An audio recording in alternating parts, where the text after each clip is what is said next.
Hello and welcome to the Enquiry Podcast. This is a place where we are going to dive into everything that it is to live your life as medicine. So, how to follow the breadcrumbs and the signposts in order to be guided to your purpose and to your freedom. How to use your life's challenges as the opportunities that they are for your own healing and growth. My name is Nerida Mills. I am your host. I am a psychosomatic practitioner.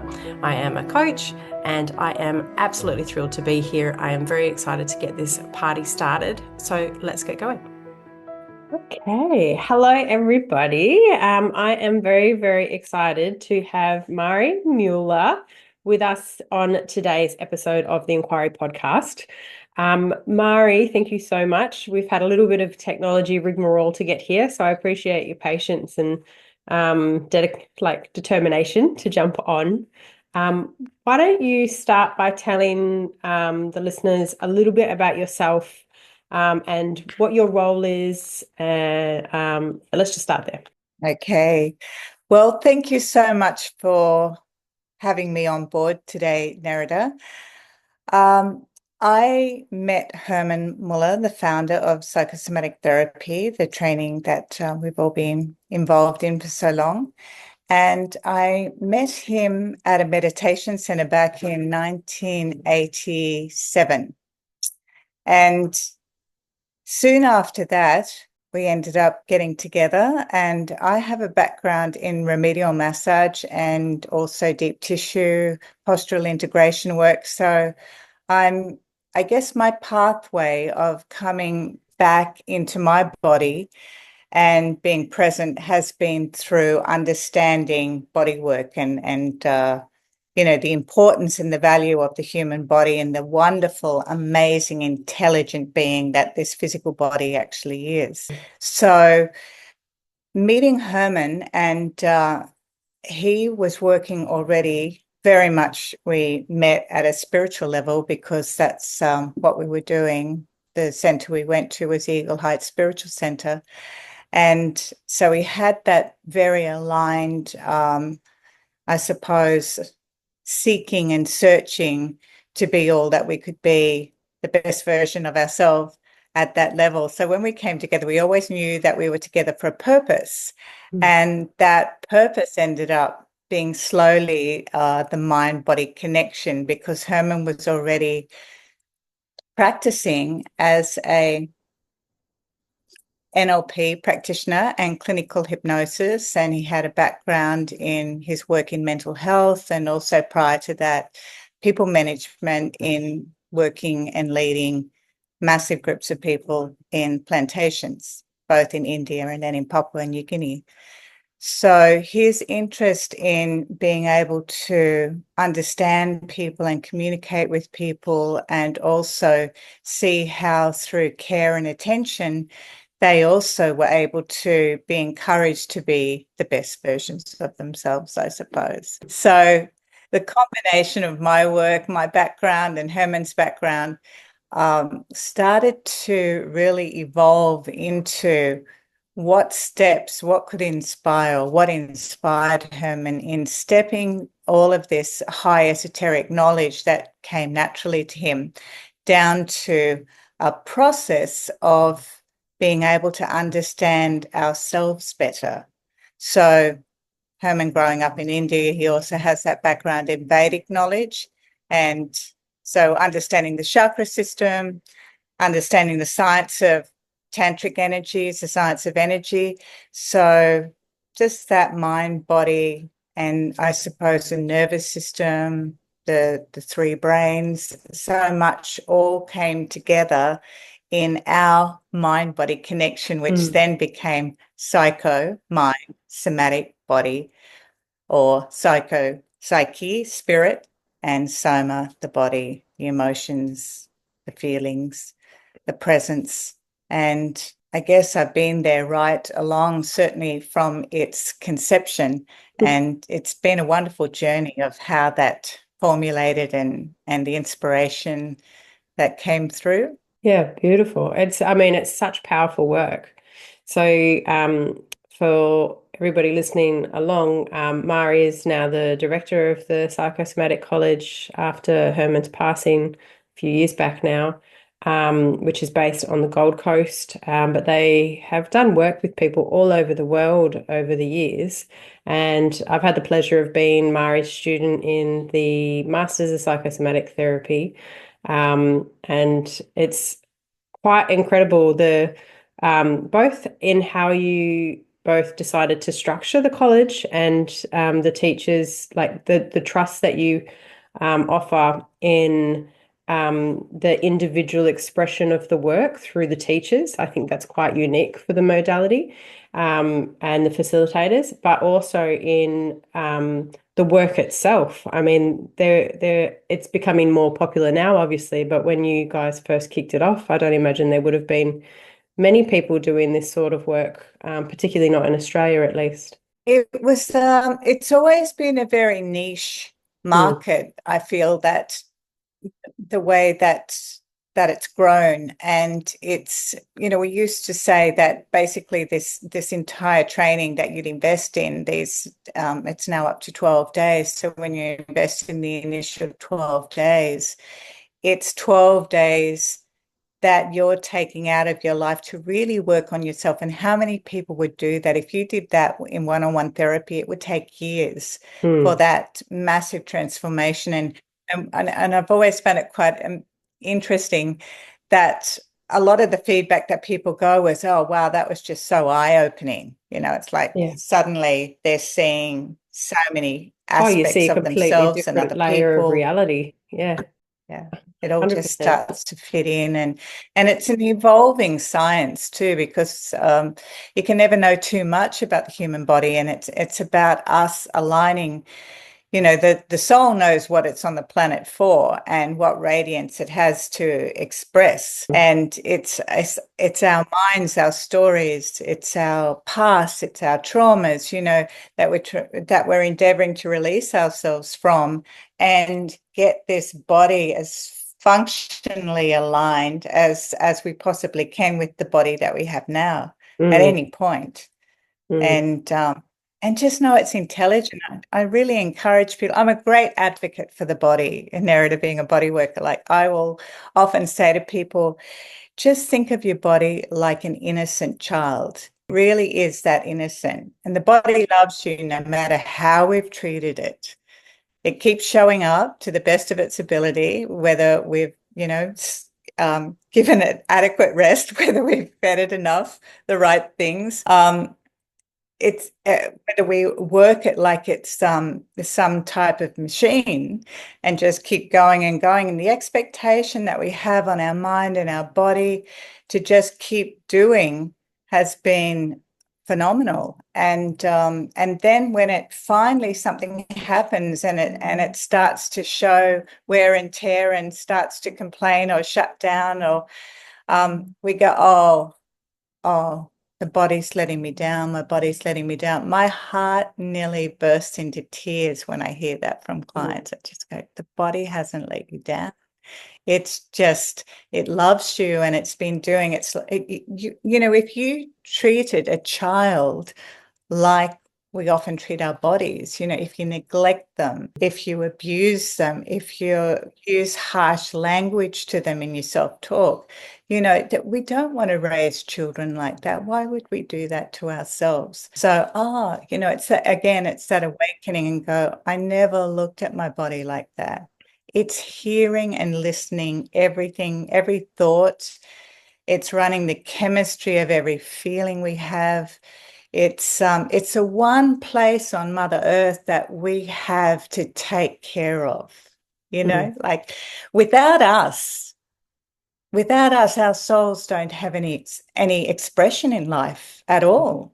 It's good to think of it that way. And in the eyes of our soul, we're the most important human being on this planet. And that's not better than or less than any other being or sentient being on the planet. It's just that our soul, once our physical body ceased to exist, we only exist in the memories, the vapor trails.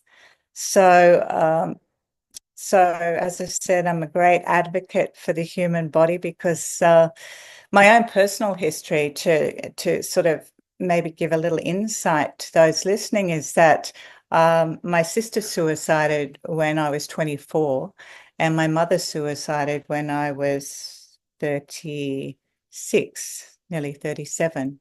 So, valuing life is something that has been a learned experience for me.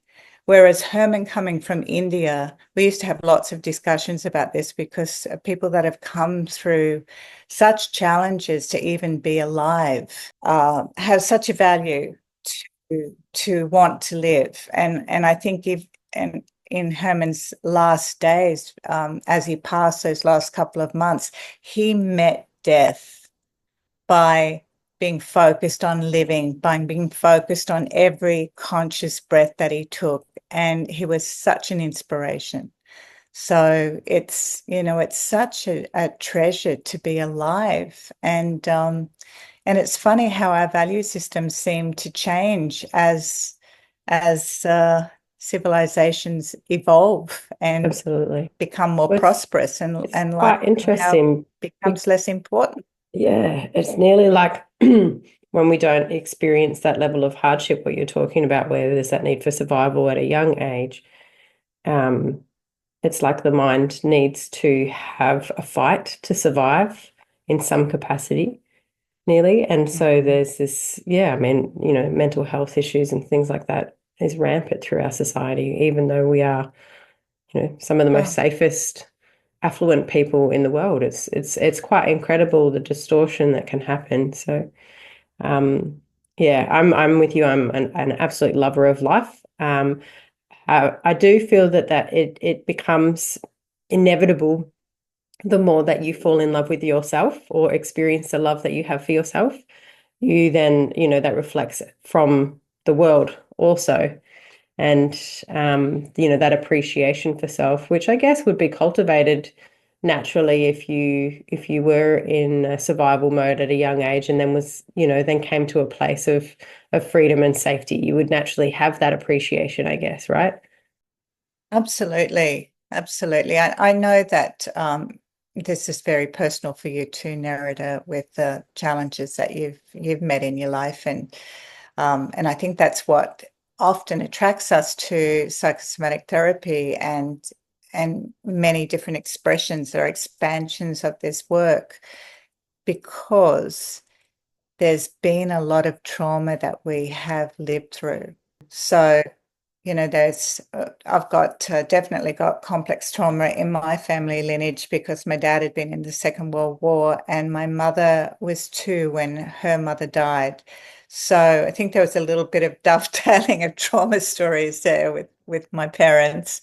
And that's part of that influence that we grew up with and we were conceived in, and understanding, now that we have such an awareness around trauma and mental health in this country and in the world, growing globally, it's waking us up to how layered that is in the brain. And when we start to get hold of one stream, one layer, it's tangled with others, and it's quite, I think it's such a dedicated self process to.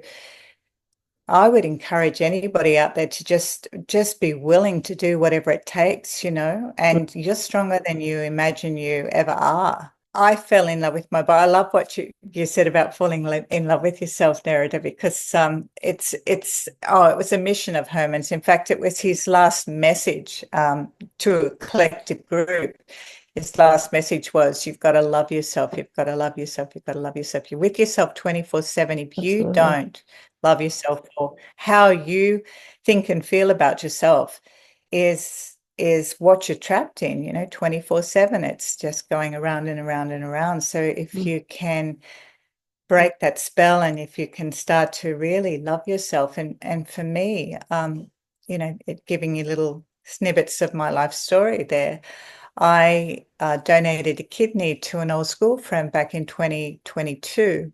And I had a very rigorous, it was during COVID, so I had a very rigorous period of psychiatric evaluations to see if the kidney was rejected, how that might affect my mental health. And I really had to spill out all the significant emotional events right from the get-go. So that was an interesting process, and it helped me see just how quickly I actually did take steps in my growth and in my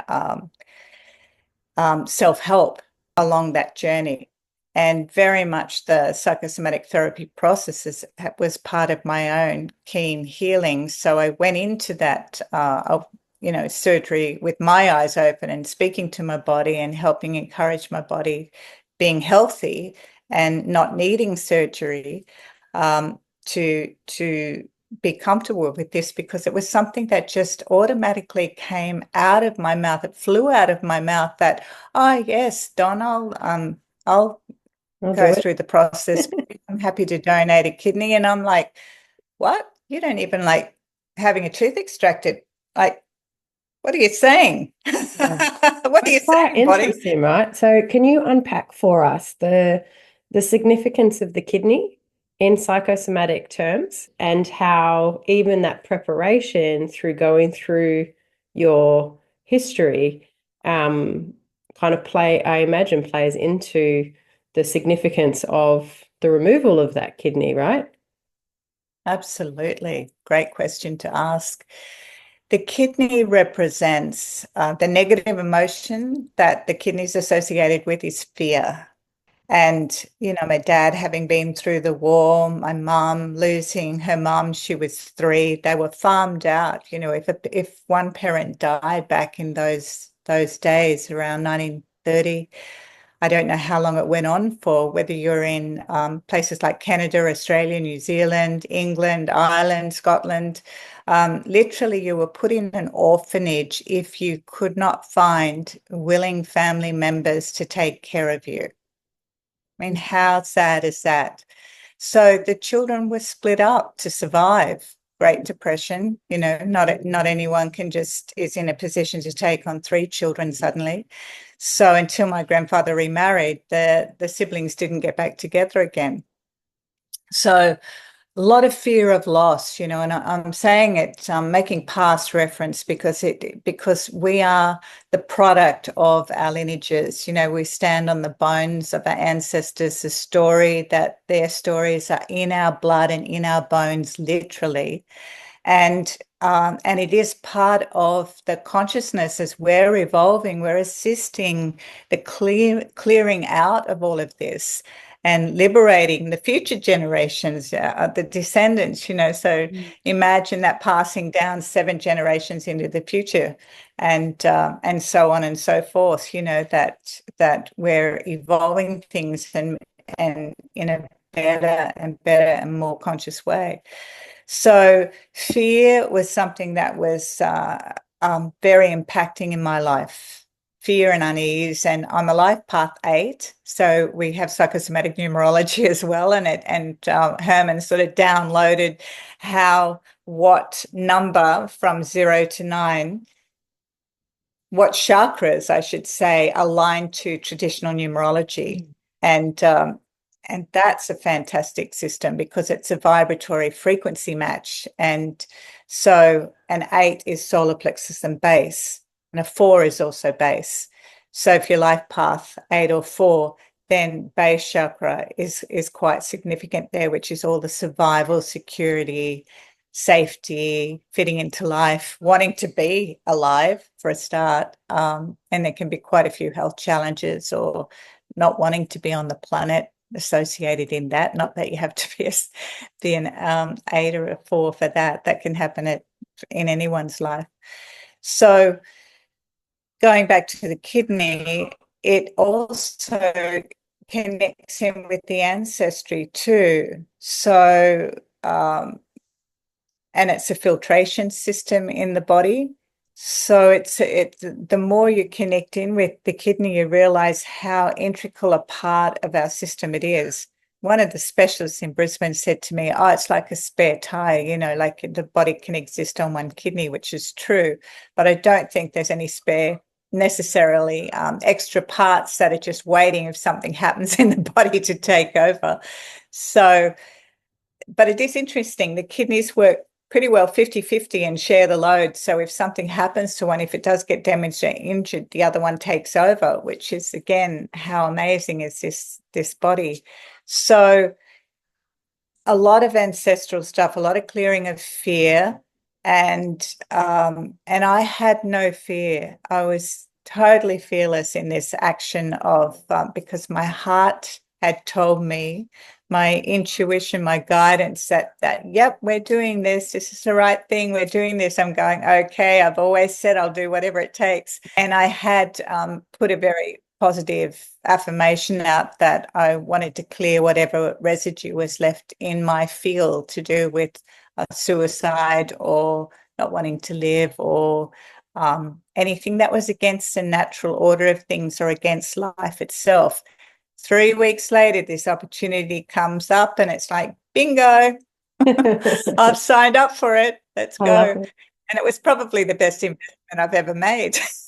Yeah, well, it's interesting, based on what you're saying, it's, that part that has worked hard over the years to process the level of fear that's come down through the lineage and then in your own experience. And it's nearly like that weight, the weight of that was taken away in a sense. And what's the opposite to fear? Love or courage. Love. So it was a total loving act that my heart said, yes, I'm there for you. I'll do this. Look, if you'd asked me an hour before, would I ever even consider donating a body part? I would have gone, I'd have to know the circumstances, I guess. Yeah.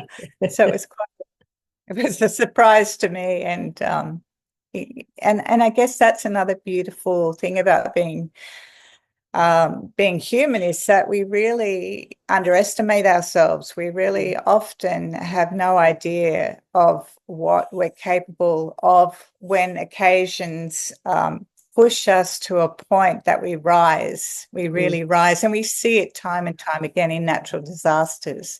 Yeah. We see the best part of humanity, the best part of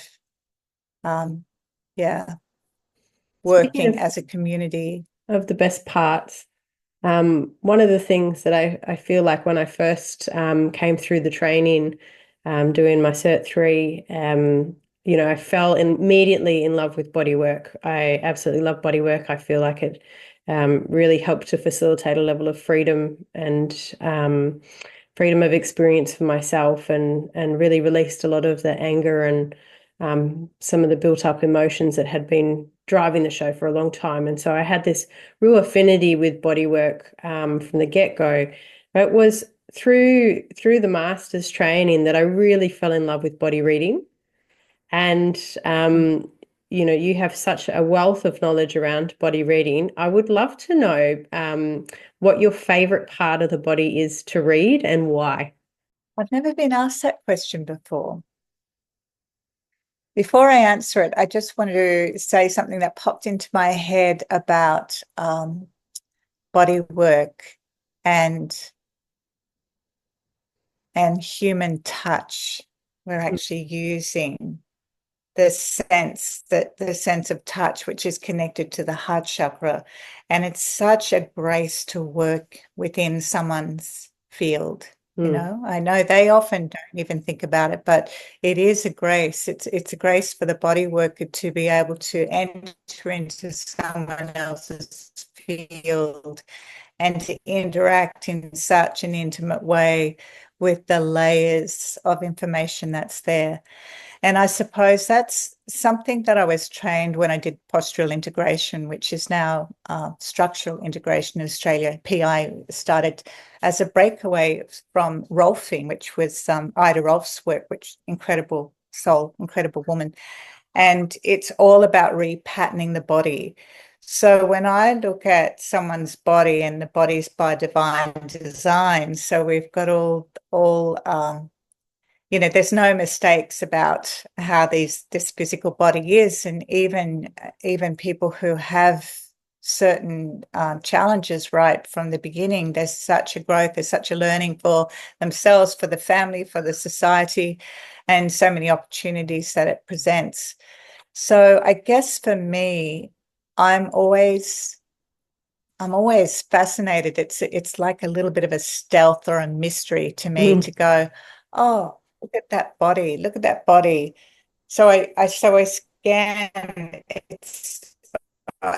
That's one of the things I love about psychosomatic therapy too, is that it's very much a whole body approach. We are looking at any individual as a multi-layered, multifaceted person.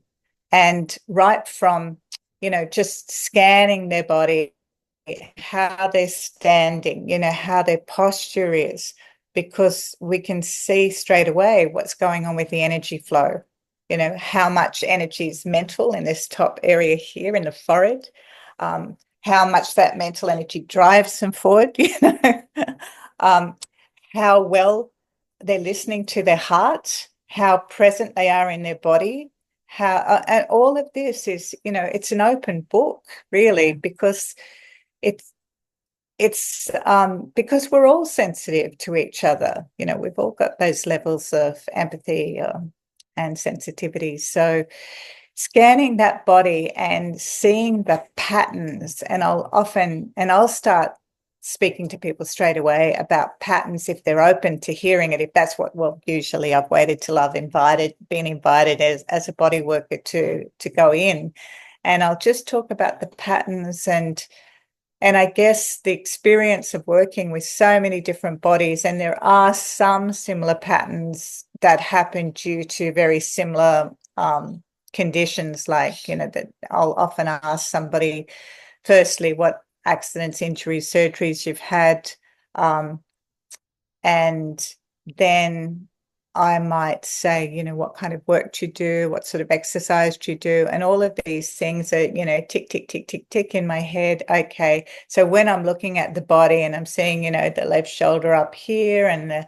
head forward and, a raised hip, which might be, I'll ask a female, do you have any children? Because they're not sometimes even aware that they're carrying one hip higher because it's, more comfortable to, and that'll breastfeeding, all the posture. So there's what I'm excited though, I'm hearing more and more people answer with saying, yes, I'm aware of that and I am doing such and such, whether it's their Pilates or their strength training, and they're doing it with that awareness to address the imbalances that have already started to happen through the number of hours that we're in a pattern. Because there's a little saying that I think Gandhi might have been the person to really put it out there in the beginning, that, our thoughts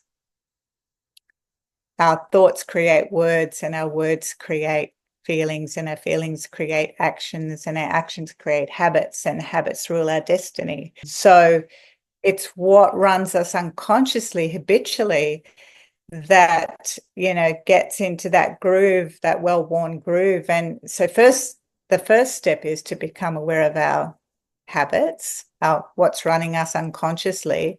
Oh my God, I hadn't even been aware of that. And then doing something to rebalance, if it's gone out of balance, to rebalance and manage. I actually did bodywork session on a 16-year-old the other day, and I didn't realize she was so young. And so, because I hadn't any of her personal history under the circumstances of where this opportunity came to me. And I could see, there wasn't all this patterning in the body. So she was a farm girl. So she was out there, with livestock and horse riding and, probably hammering fence posts and doing all this very physical work. And yeah, that there was a little bit of, muscular tension to release, but she was, being a person that's also in nature and working very, very physically. There wasn't a story running in a body. No, it's a little bit of tweaking. And I said, I'm just curious. I hope you don't mind me asking, but what age? And she said 16. I said, wow, didn't realize you were quite that young. That's so cool. But I have massaged, much, done body work on much, much younger children rather than not so much psychosomatic emotional release work, but just straight body work. And I've been amazed at how young some people's bodies pattern, especially if they're getting into a repetitive sport from a young age and have that competitive side that's driving them. Whether it's tennis, for example, and they started young, and you can see all the different things already starting. Balance, one of our 3 keys, Nerida. Yes. Balance. Well, yeah, and it is quite fascinating to me, the ability to see those patterns, and it's one of the things that I think is very beneficial for people when they get this about the body, is that you can see the unconscious patterns playing out through the physical form, and we can also, be made aware of those through those ailments or injuries or illness. And, the body's always going to bring your awareness to things that need to shift to be in alignment with the soul's highest good or highest outcome. So it is such a beautiful tool to use. It's a beautiful gift, but it's a beautiful tool to use to be able to understand yourself on such a deeper level and to be able to gain insight into what's actually going on beneath the stories of the mind, I think. Oh, that's so true. And it's a fascinating thing, and it might be because our physicality of this body likes to it's really interesting what it's triggered in my mind. What I'm thinking of is any fitness instructor would support me with this, is the body loves to pattern itself. Like the body just loves to pattern. So as soon as you start to do a routine over and over again, I mean, it's great if that is leading to enhanced performance, isn't it? And, say someone that is a dancer and they learn all of these steps until it becomes so unconscious, they don't have to think about it. They can just get into the flow. And then in the flow, it's like a musician that's jamming and reaches this ecstatic point, this blissful point. You see that in dance as well. But there's the other side of patterning in the body, which just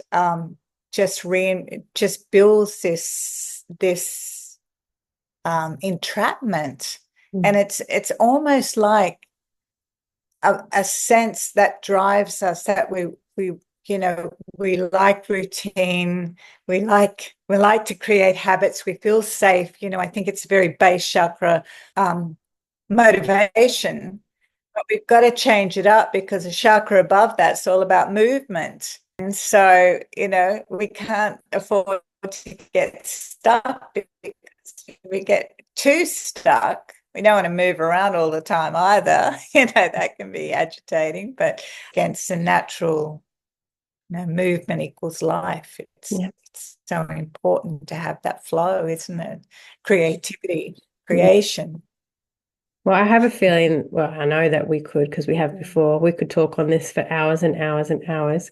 I feel like that's probably us today. So I just want to take another moment to say thank you so much for your time today and for sharing your wisdom with the audience here.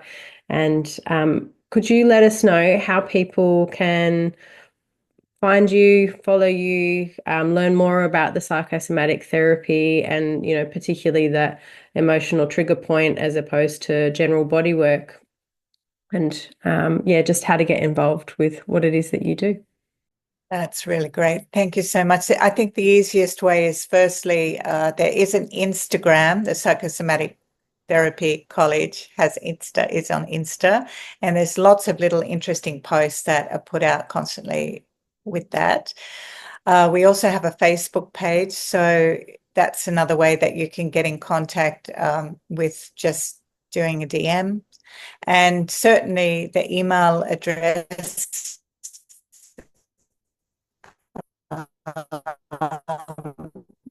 which is probably easier if I just direct you to the psychosomaticcollege.com. Reach out to us that way. That's just contact me through any of those ways, and I can let you know when I'm available. I am available on the Gold Coast, and sometimes I do travel interstate as well. So there could be opportunities there. But most of the time I am involved in private practice here on the Gold Coast, or I am training. Yeah. Busy lady. Loving the opportunity to spread this work. Yeah. And the other practitioners, especially those that are actively practicing the psychosomatic emotional release bodywork, and also the beautiful teachers that we've got on board. So I know when you did the masters, you got a good taste of some of the other psychosomatic teachers, and we're a great team, and we're offering lots of different things, both nationally and now internationally, with online, as well as some of the teachers are traveling overseas now too. So thanks again for your time, especially Nerida. Thank you for opening up this opportunity, and thank everyone who's taken the time to listen to this and watch this. Beautiful. Thanks, Marie. Have a great 2025. Okay, so that's it from us. Thank you so much for joining us. It has been my pleasure to have you here, and I just want to acknowledge you for spending the time to explore how to have more influence on your own life and be able to create the life that it is that you love. If you'd like to take this work further, you can do so by jumping onto my website at www.neridamills.com/masterclass and join me for my upcoming free 4-week masterclass, Time to Thrive, how to utilize your life as medicine to thrive. That's it from us. Thank you so much and have a wonderful day.